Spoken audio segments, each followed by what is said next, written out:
أعوذ بالله من الشيطان الرجيم. بسم الله الرحمن الرحيم. ثم أنزل عليكم من بعد الغم أمنة نعاسا يغشى طائفة منكم وطائفة قد أحمتهم أنفسهم يظنون بالله غير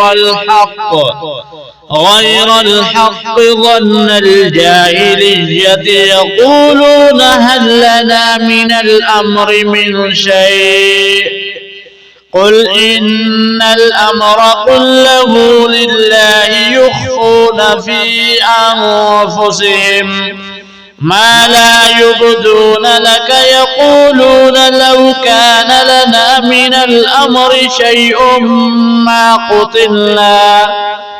قتلنا هاهنا قل لو كنتم في بيوتكم لبرز الذين كتب عليهم القتل إلى مضاجعهم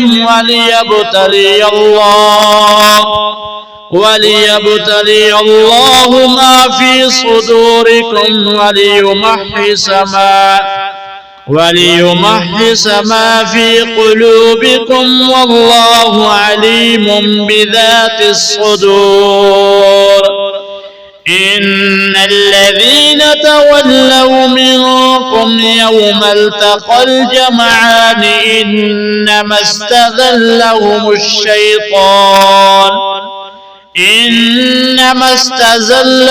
الشيطان ببعض ما كسبوا ولقد عفى الله عنهم إن الله غفور حليم. يا أيها الذين آمنوا لا تكونوا كالذين كفروا وقالوا لإخوانهم إذا ضربوا في الأرض أو كانوا غزا لو كانوا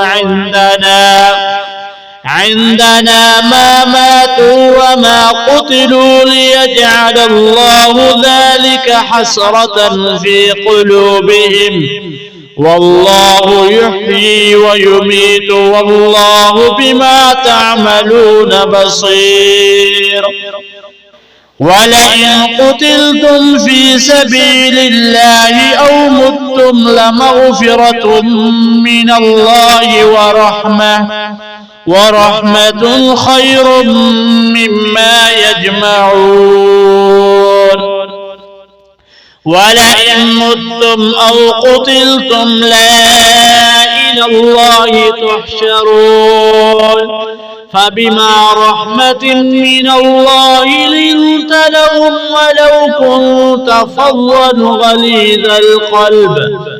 غليظ القلب لانفضوا من حولك فاعف عنهم واستغفر لهم وشاورهم في الأمر فإذا عزمت فتوكل على الله إن الله يحب المتوكلين.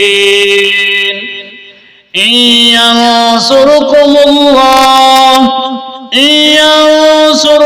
الله فلا غالب لكم وإن يخذلكم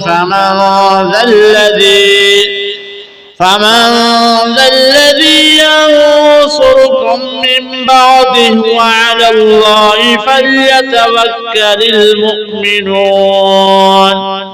وما كان لنبي أن يغل ومن يغل يأت بما غل يوم القيامة ثم توفى كل نفس ما كسبت وهم لا يظلمون. أفمن اتبع رضوان الله كمن باء بسخط من الله ومأواه جهنم وبئس المصير. هم درجات عند الله والله بصير بما يعملون لقد من الله على المؤمنين إذ بعث فيهم رسولا من أنفسهم يتلو عليهم آياته ويزكيهم ويعلمهم الكتاب والحكمة وإن كانوا من قبل لفي ضلال مبين أولما أصابتكم مصيبة قد أصبتم مثليها قلتم أن هذا قل هو من عند أنفسكم إن الله على كل شيء قدير